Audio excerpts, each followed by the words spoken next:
오늘은 야곱에 대한 이야기를 다시 하고자 합니다.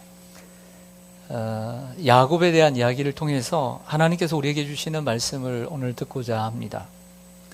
야곱은 형 에서와 그리고 아버지 이삭을 속이고 장자의 축복을 받고 도망치는 신세가 되었습니다.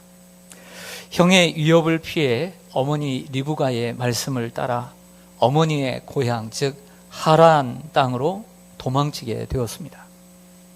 하란 땅에 도착을 했는데 한 우물에 도착을 했습니다.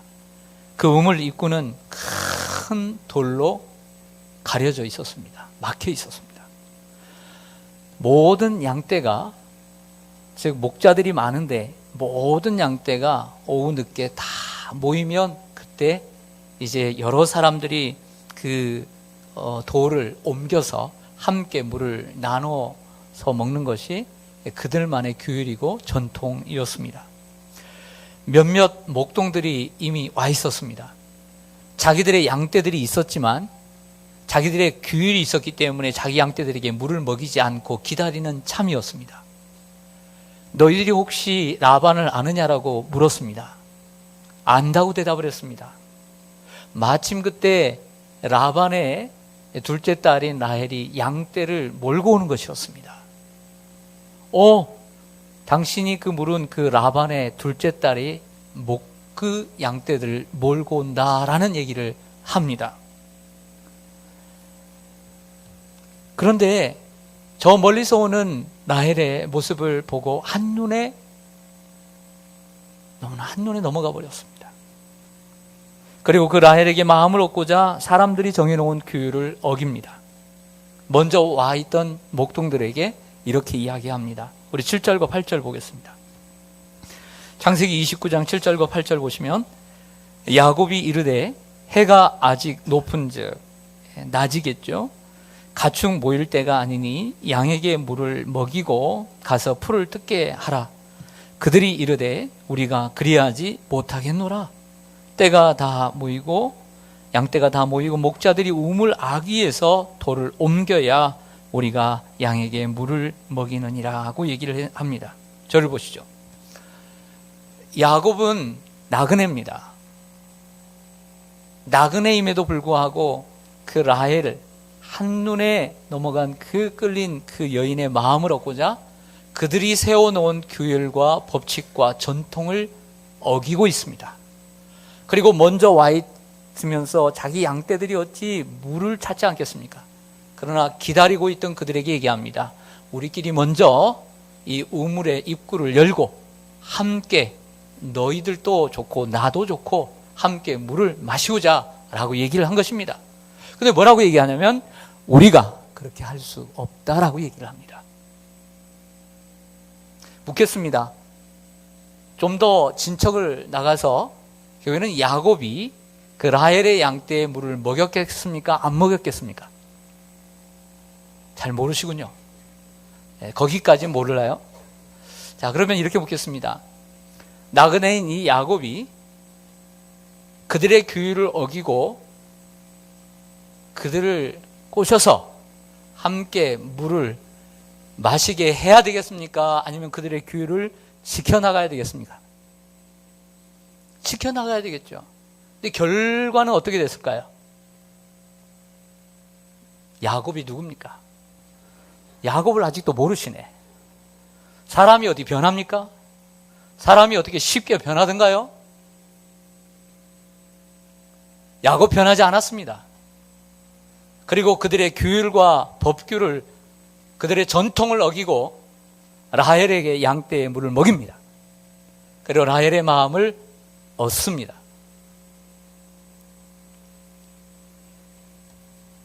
오늘 이 사건 속에서, 이 대목 속에서 저 나름대로 은혜를 받았습니다. 올해 우리가 성경 일독을 합니다. 그래서 이번 주에 느헤미야를 읽고 있는데 저도 많이 나가지 못하고 그냥 함께 따라갑니다. 느헤미야를 읽는 동안에 이 말씀을 준비하기 전에 저의 눈에 들어왔던 대목이 있었습니다.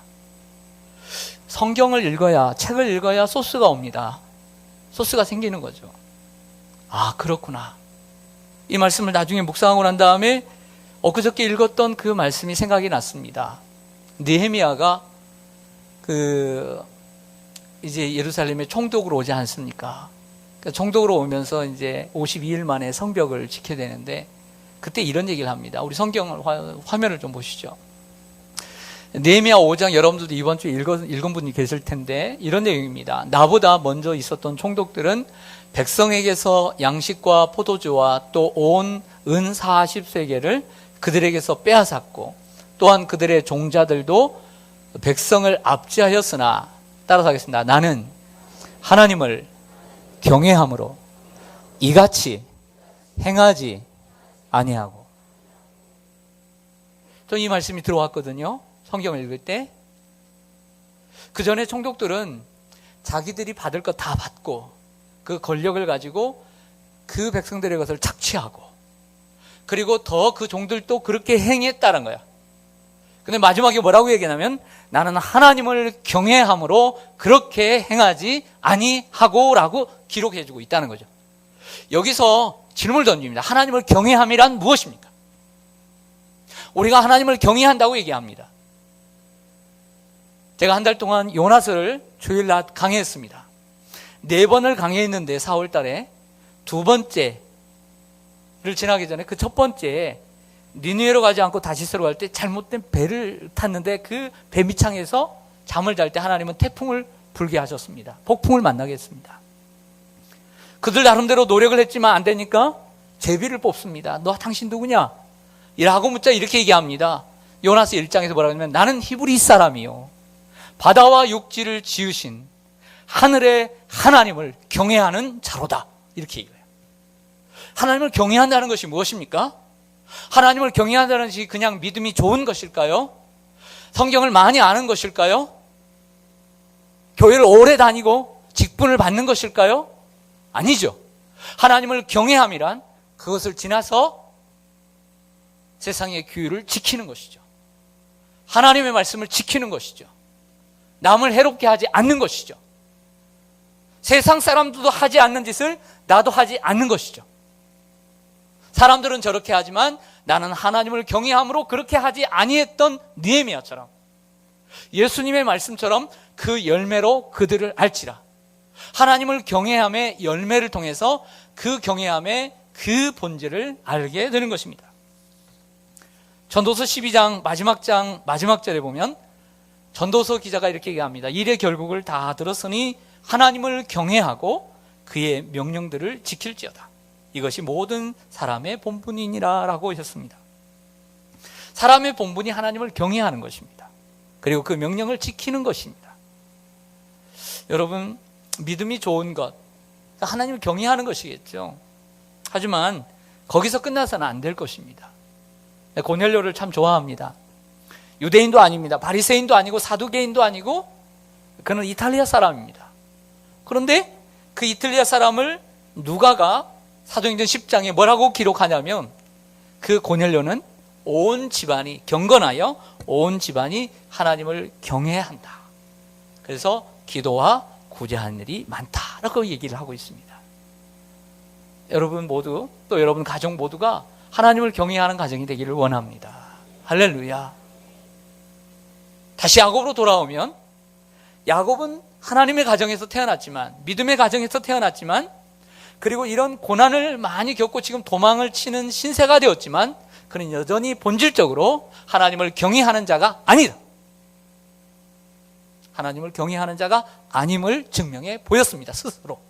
스스로 보인 거예요. 눈으로 보인 것을 얻고자 세상 사람들도 지키는 그 규율을 어기고 살아가는 사람을 하나님을 경외하는 사람이라고 할 수 없다. 이렇게 말하는 것이죠. 그렇다고 해서 우리가 세상의 모든 법을 다 지키는 의인이라는 것이 아닙니다. 야곱의 이러한 이기적이고 불법적인 행동은 하나님을 아직도 경외하는 자리에, 그 자리에 오르지 못했음을 보여주고 있다라고 하는 것이죠. 여러분, 우리들의 삶 속에도 정말 교회에서뿐만 아니라 삶 속에서, 여러분 일터 속에서 하나님을 경외하는 이러한 모습이 있기를 원합니다. 네, 그런 모습이 있어야죠. 이런 생각을 합니다. 여러분, 정말 천만 그리스도인이라고 얘기합니다. 근데 가끔씩 이 목사도 생각을 하죠. 내가 전도를 많이 못해도 내가 걸림돌이 되는 사람은 되지 말아야 되겠다.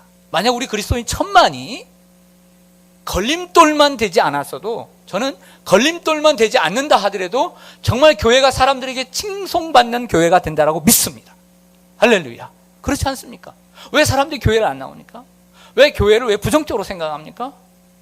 우리가 전도하지 않아도 얼마든지 우리가 경외하는 삶의 열매만 있다면 얼마든지 세상 사람들은 교회를 존경할 것입니다.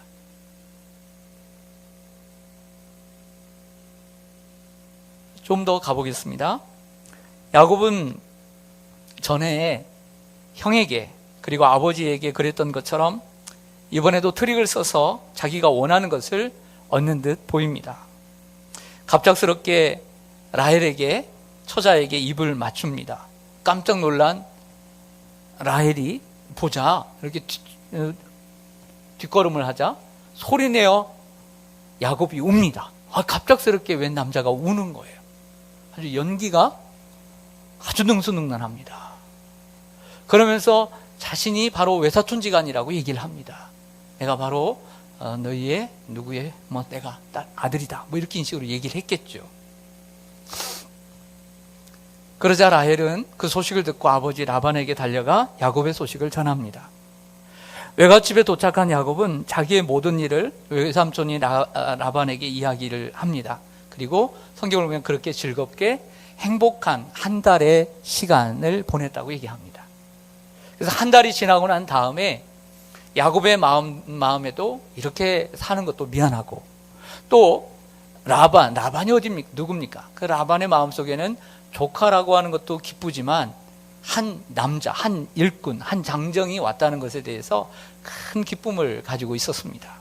그러면서 이렇게 얘기를 합니다. 뭐라고 이야기하냐면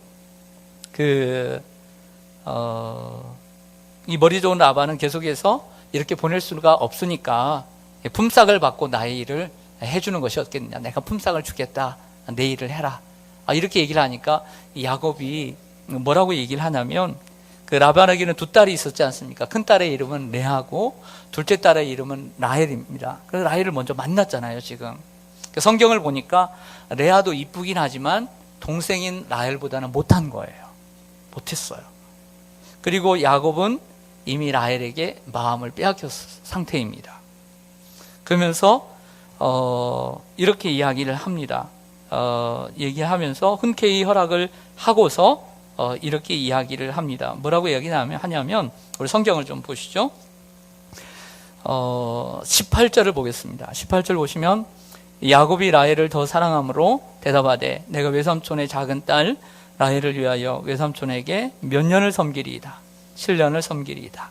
라반이 이르되 그를 내게 주는 것이 타인에게 주는 것보다 나으니 나와 함께 있으라.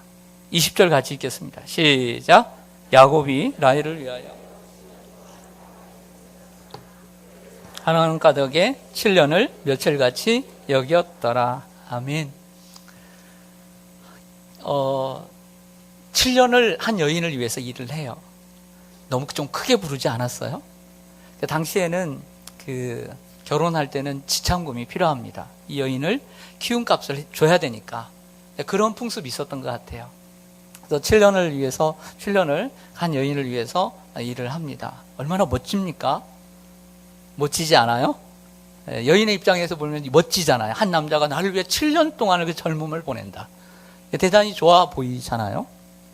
그런데 얼마나 사랑했는지 그를 사랑하는 까닭에 7년을 며칠같이 보냈더라. 이렇게 얘기합니다. 사랑과 정열을 그대에게 하면서 옛날에 이덕화가 했던 것처럼 보낸 거죠. 사랑과 정열을. 7년을 며칠같이 여겼어요. 그래서 7년을 봉사합니다. 7년이 다 되었습니다. 얼마나 열심히 일했을까요? 결혼식이 됩니다. 한 일주일 동안 했겠죠. 근데 이제 신부가 들어오는 첫날 밤이 되었습니다. 잘 아시는 대로 누가 들어왔어요? 레아가 들어왔어요. 그래서 밤에 몰랐나 봐요. 성경을 보니까. 그때는 이게 불이 없었나 봐요. 그냥 하룻밤 잤는데 아침에 깨어보니까 딴 여자예요. 깜짝 놀라가지고 화가 난 거예요. 야곱이 누굽니까? 그래서 외삼촌이자 장인어른이 된 라반을 쫓아가서 화를 냈어요. 어떻게 이럴 수가 있느냐? 그랬더니 머리 좋은 라반이 우리 풍습에는 언니보다 동생이 먼저 결혼하는 애가 없다. 이렇게 딱 내미는 거예요, 이 카드를. 그러면서 이렇게 얘기합니다. 만약에 네가 라헬을 얻고자 한다면 7년을 더 일해라. 이러는 거예요. 이 절충안을 또 내놓은 겁니다. 그래서 공짜로 14년을 무료로 일을 시키는 거예요. 무급으로. 예? 나머지만 이제 한 6년 정도 돈을 주게 되는 것이죠. 또 그렇게 하겠대요. 네. 야곱은 결국 외삼촌 라반에게 철저하게 속은 것입니다. 항상 남을 속이고 살았던 이 야곱이 남에게 속은 거예요. 얼마나 마음이 아프겠어요. 자, 오늘 이 이야기를 이제 오늘 하고 있습니다. 그래서 몇 가지만 생각하고 같이 좀 기도를 하고자 합니다. 첫째는 오늘 이것을 통해서 우리들에게 가르쳐 주는 것은 심은 대로 거두는 성경의 원리를 우리에게 보여주고 있다는 것을 기억해야 돼요. 따라서 하겠습니다. 심은 대로 거둔다. 네, 화면을 좀 보시죠. 갈라디아서 6장 7절 8절 같이 읽겠습니다. 시작. 스스로 속이지 말라. 하나님은 업신여김을 받지 아니하시나니 사람이 무엇으로 심든지 그대로 거두리라. 자기의 육체를 위하여 심는 자는 육체로부터 썩어질 것을 거두고 성령을 위하여 심는 자는 성령으로부터 영생을 거두리라. 아멘. 여러분, 다시 7절로 가보시면 이런 말씀을 합니다. 우리 하나님은 어떤 분이냐면 스스로 속이지 말라. 하나님은 업신여김을 받지 않는다는 거예요. 하나님은 속지 않는다는 거예요. 하나님은 어떤 분? 신실하시다는 거예요. 전지하시고 전능하시고 다 하신다는 거예요. 하나님이 모른다라고 생각지 마세요. 이건만큼은 하나님 모르시겠지. 하나님이 모르는 척 하시는 거지, 넘어가는 거지, 모르는 게 없어요. 하나님은 다 아시는 거죠. 야곱은 지금까지 남을 속이고만 살았습니다. 누구를 속였냐면 가족을 속였는데 가족에게 속고 있습니다. 인간적인 계략으로 속였는데 인간적인 계략으로 속고 있습니다. 자, 이것은 시작에 불과했습니다. 벌써 14년을 속았습니다. 그리고 나머지 6년 동안 10번의 품삯을 속였습니다. 이건 전초전입니다. 그리고 후에는 이 야곱이 12명의 아들 뒀잖아요. 누구에게까지 속냐면 아들들에게 속아요. 누구의 일로? 요셉의 일로. 10명의 형들이 11번째 아들을 죽여놓고 그 10명 모두 다 아버지를 수십 년 동안 속여요. 얼마나 가슴 아픈 일이. 여러분, 어버이날이 지났습니다. 어버이날이 지나는 이때 우리가 키운 자식이 우리를 속인다라고 생각할 때 그 마음이 얼마나 아플까요? 그 10명의 아들에게 그 요셉의 일로 속임을 당했어요. 얼마나 그 야곱의 인생이 남을 처음에는 속이는 인생이었지만 결국에는 계속해서 속고 사는 인생이 되었다. 심은 대로 거두었다. 무엇을 위해 심었기 때문에? 육체의 일을 심었기 때문에. 오늘 마찬가지로 라헬을 위해서 제대로 심지 못하고 잘못 심었기 때문에 그 아픔의 시련들을 겪게 되는 것입니다. 사랑하는 여러분, 우리가 옳은 것을 심어야 될 줄로 믿습니다. 사람이 무엇으로 심든지 그대로 거두기 때문입니다. 두 번째로는 신앙적인 기준을 무시하고 선택한 결과를 잘 보여줍니다. 우리는 언제나 선택을 할 때 우리 인생은 항상 B와 D 사이라고 그러잖아요. 우리는 항상 태어난 버스부터 데스까지 그 가운데 C가 있다. 초이스, 선택이 있다는 거예요. 우리 항상 선택하며 가는데 오늘 야곱은 아직까지도 여전히 인간적인 선택을 하고 있다. 신앙적인 선택이 없다. 오늘 라헬을 선택함에 있어서도 외모적인 선택만을 하고 있다라고 하는 것이죠. 오래됐겠지만 여러분들 잠시 테이프를 좀 돌리면 창세기 24장에 아브라함의 아내 사라가 죽었습니다. 외롭죠. 아들 하나 이삭이 있는데 며느리가 없어요. 그래서 종을 통해서 이 하란 땅에 와서, 이 하란 땅에, 똑같은 이 땅에 와서 누구를 얻어오냐면 라반의 동생인 리브가를 얻어와요. 그래서 그 리브가와 그 아들 이삭을 짝지어줍니다. 짝지어줘요. 그런데 그 내용을 보면 그 종에게 뭐라고 했냐면 하나님 앞에 기도하라고 그래요. 그리고 기도하고 짝을 구해요. 기도하고 짝을 구해요. 근데 오늘 본문을 보세요. 오늘 본문을 보면 기도하는 게 있을까요, 없을까요? 전혀 없죠. 기도하는 게 없어요. 그럼 무엇을 따라서 선택했어요? 눈으로 보이는 것을 따라서 선택을 하면서 오늘 라헬을 선택하게 된 것이죠. 우리는 무엇인가를 선택하며 살 때 기도하며 선택해야 될 줄로 믿습니다. 하지만 그래도 그에게는 레아도 주시고 라헬도 주셨습니다. 이게 하나님의 계획과 섭리죠. 인간의 실수를 넘어서는 하나님의 계획이 있는 것입니다. 근데 하나님은요, 참 우리 인생이 그런 것 같아요. 하나님은 어떤 한 사람에게 모든 좋은 것을 다 주지를 않으시더라고요. 그래서 우리는 깨닫습니다. 하나님은 공평하시다. 오늘 하나님의 공평하심을 또 하나 증명해 드릴게요. 화면을 보시죠. 이렇게 되면 야곱 입장에서는 누구의 애를 낳고 싶겠어요? 라헬의 애를 낳고 싶겠죠. 라헬을 통해서. 그런데 라헬은 무자합니다. 하나님이 주시지 않아요. 누구에게 주시냐면 레아에게 주시는 거예요. 그래서 첫째, 둘째, 셋째, 넷째 모두 다 레아의 아들이에요. 루벤 큰아들, 시므온, 레위, 유다. 루벤은 여호와가 나의 괴로움을 돌보셨다, 보라 아들이다, 이런 뜻이고요. 시므온은 여호와가 내가 사랑받지 못함을 들으셨다. 레위는 남편이 지금부터 나와 연합하리로다. 유다, 여호와를 찬송하리로다. 이름 다 누가 지을까요? 레아가 다 지었어요. 레아는 믿음의 사람이에요. 하나님 앞에 다 신앙 고백이에요. 신앙 고백. 나중에 아기가 없자 라헬이 시기를 합니다. 그래서 누구를 주냐면 비라라고 하는 여종을 줘요. 그 비라를 통해서 난 아들이 둘이 있습니다. 한번 보시죠. 단과 납달리입니다. 단의 이름 보면 하나님이 내 억울함을 푸시려고 내 호소를 들으셨다. 납달리를 보면 내가 언니와 크게 경쟁하여 이겼다.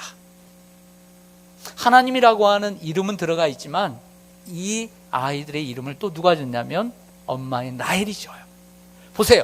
이 라헬이 지은 그 이름 속에 하나님에 대한 신앙 고백이 있는 것이 아니라 원망과 불평과 서러움이 가득 차 있어요.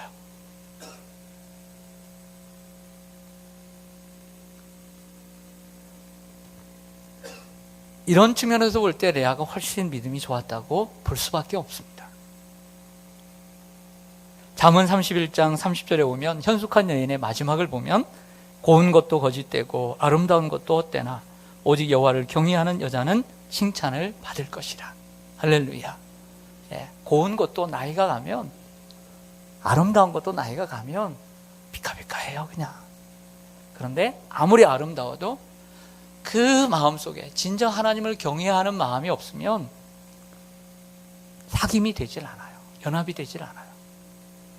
하나님을 참으로 경외하는 여인, 이 여인이 가장 현숙한 여인이라는 것을 우리가 기억해야 합니다. 셋째는 모든 일에 최선을 다하는 것이 중요한 것이 아니라 하나님이 원하시는 일에 최선을 다해야 함을 이야기합니다. 우리가 이런 얘기를 하잖아요. 우리가 열정보다 방향이 중요하다는 말을 합니다. 무조건 열심보다 방향이 옳아야 된다라고 얘기합니다. 야곱이 라헬을 위해 보여준 열정은 대단합니다. 7년을 며칠같이. 이러한 사랑과 정열은 젊음의 상징입니다. 하지만 이러한 야곱의 열정은 결국에 하나님의 뜻을 이루는데 방해가 되었습니다.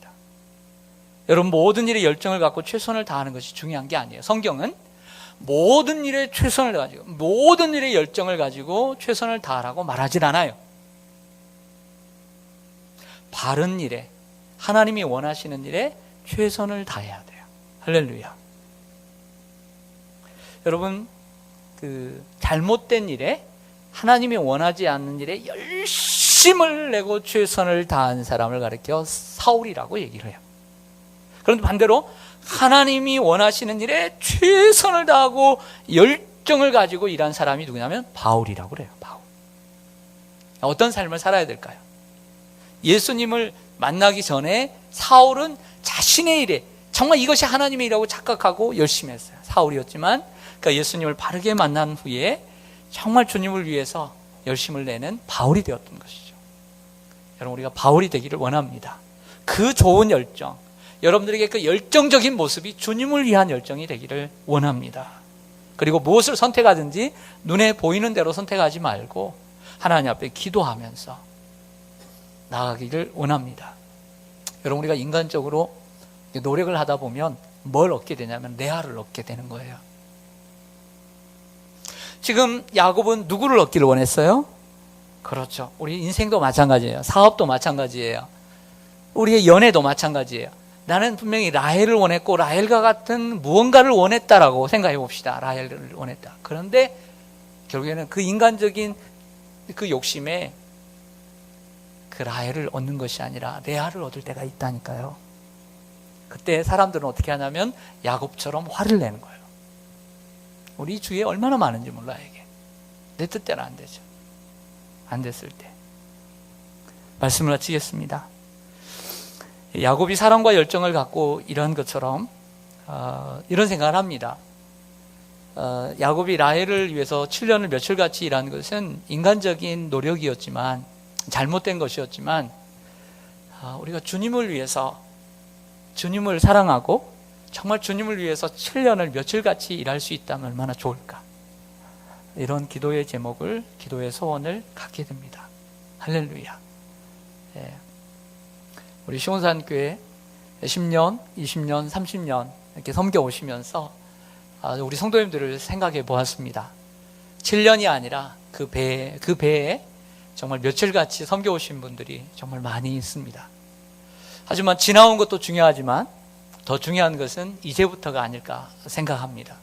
이제부터 지금 내가, 오늘을 사는 내가 옛날에는 그랬을지라도 지금은 마치 하루가 천년 같다면 어떨까? 이거 큰일 날 일이거든요.